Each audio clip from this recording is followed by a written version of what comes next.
Shalom kekasih Tuhan, bertemu kembali dengan saya pada pembacaan firman. Semoga Bapak Ibu sehat selalu dalam lindungan Tuhan. Sebelum membaca firman, kita berdoa terlebih dahulu. Pujilah Tuhan hai segala bangsa, megahkanlah Dia hai segala suku bangsa. Sebab kasih-Nya hebat atas kita dan kesetiaan Tuhan untuk selama-lamanya. Haleluya. Urapi kami ya Allah Roh Kudus dengan seluruh pendengar yang mendengarkan firman, terangi hati dan pikiran kami saat membaca firman ini. Kami mulai pembacaan firman hanya di dalam nama Tuhan Yesus yang Maha Suci, Maha Ajaib, Maha Besar. Haleluya. Amin. Lukas 16. Perumpamaan tentang bendahara yang tidak jujur. Dan Yesus berkata kepada murid-muridnya, ada seorang kaya yang mempunyai seorang bendahara kepadanya.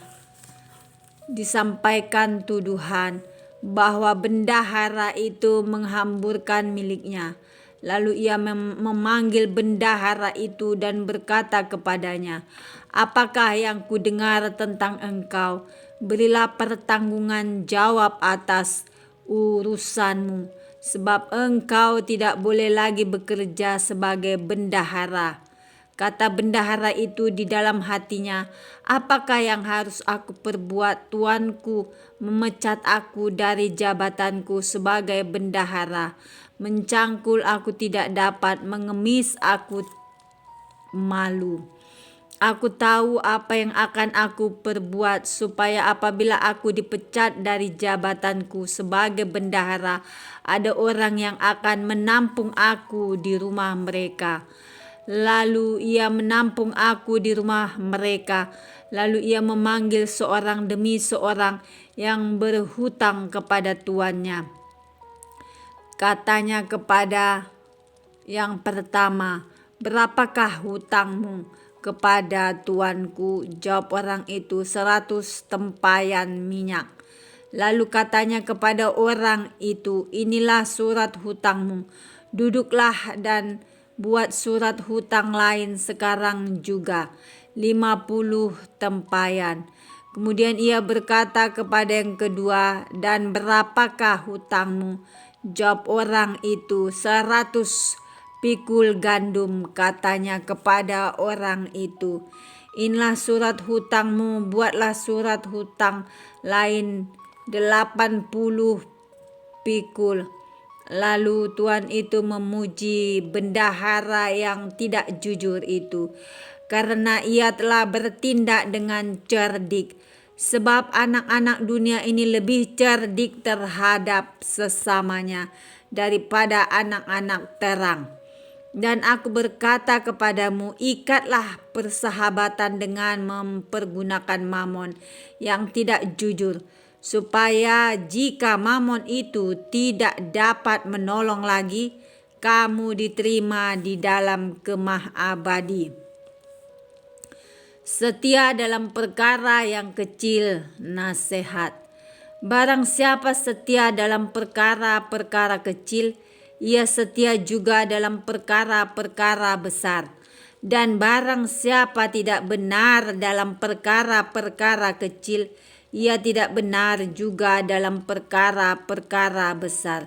Jadi, jikalau kamu tidak setia dalam hal mamon yang tidak jujur, siapakah yang akan mempercayakan kepadamu harta yang sesungguhnya?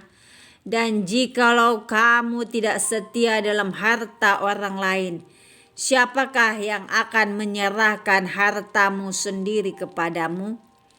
Seorang hamba tidak dapat mengabdi kepada dua tuan, karena jika demikian, ia akan membenci yang seorang dan mengasihi yang lain. Atau ia akan setia kepada yang seorang dan tidak mengindahkan yang lain. Kamu tidak dapat mengabdi kepada Allah dan kepada mamon. Semuanya itu didengar oleh orang-orang Farisi, hamba-hamba uang itu, dan mereka mencemoohkan dia. Lalu ia berkata kepada mereka, kami membenarkan diri di hadapan orang, tetapi Allah mengetahui hatimu, Sebab apa yang dikagumi manusia dibenci oleh Allah. Hukum Taurat dan kitab para nabi berlaku sampai kepada zaman Yohanes. Dan sejak waktu itu kerajaan Allah diberitakan, dan setiap orang yang menggagahinya berebut memasukinya. Lebih mudah langit dan bumi lenyap daripada satu titik dari hukum Taurat batal.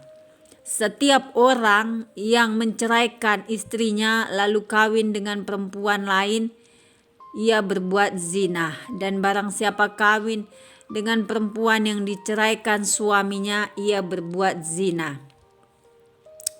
Orang kaya dan Lazarus yang miskin. Ada seorang kaya yang selalu berpakaian jubah ungu dan kain halus, dan setiap hari ia bersuka ria dalam kemewahan.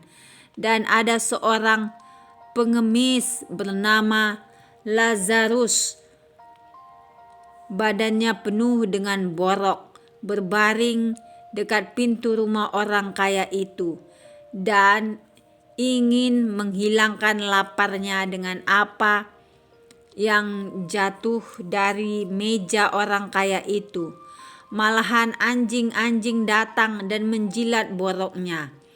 Kemudian matilah orang miskin itu, lalu dibawa oleh malaikat-malaikat ke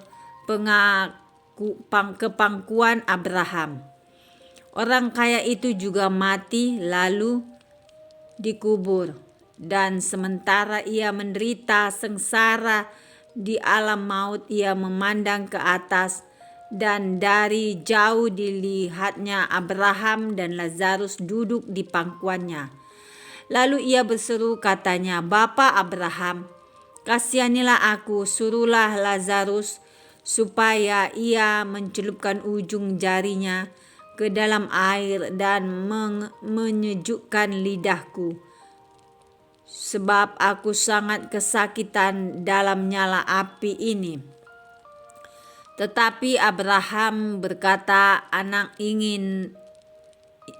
ingatlah bahwa engkau telah menerima segala yang baik sewaktu hidupmu, sedangkan Lazarus segala yang buruk. Sekarang ia mendapat hiburan dan engkau sangat menderita.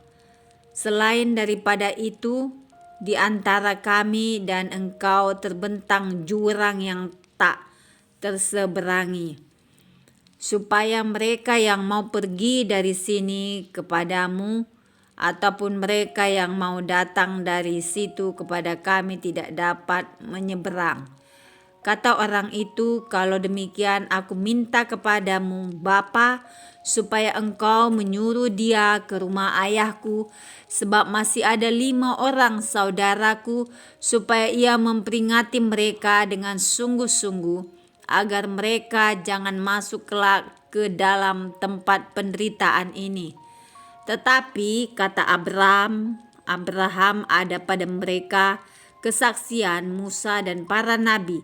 Baiklah mereka mendengarkan kesaksian itu. Jawab orang itu, "Tidak, Bapa Abraham, tetapi jika ada seorang yang datang dari antara orang mati kepada mereka, mereka akan bertobat." Kata Abraham kepadanya, "Jika mereka tidak mendengarkan kesaksian Musa dan para nabi, mereka tidak juga akan mau diyakinkan sekalipun oleh seorang yang bangkit dari antara orang mati." Amin. Terima kasih Aba Bapa yang maha ajaib, maha suci. Kami sudah memperdengarkan dan mendengarkan firman hari ini. Berkati para pendengar channel YouTube ini. Berikan kesehatan, rezeki, kekuatan iman yang baru dalam menjalani kehidupan hari ini.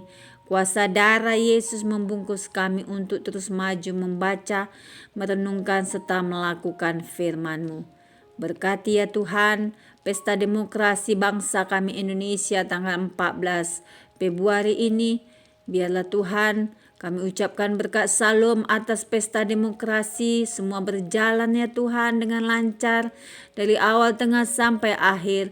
Segala roh-roh perselisihan, roh-roh kecurangan dalam menghitung suara ya Tuhan, roh-roh bom-bom ya Tuhan yang mengacaukan pesta kami, demokrasi kami hancurkan di dalam nama Yesus. Kuasa darah Yesus membungkus pesta demokrasi kami Tuhan. Siapapun yang terpilih jadi presiden kami, itulah yang terbaik dari pemandangan surga. Bila setiap kami menerimanya ya Tuhan, dengan hati yang terbuka. Terima kasih Tuhan, di dalam nama Yesus kami berdoa dan mengucap syukur. Haleluya, amin.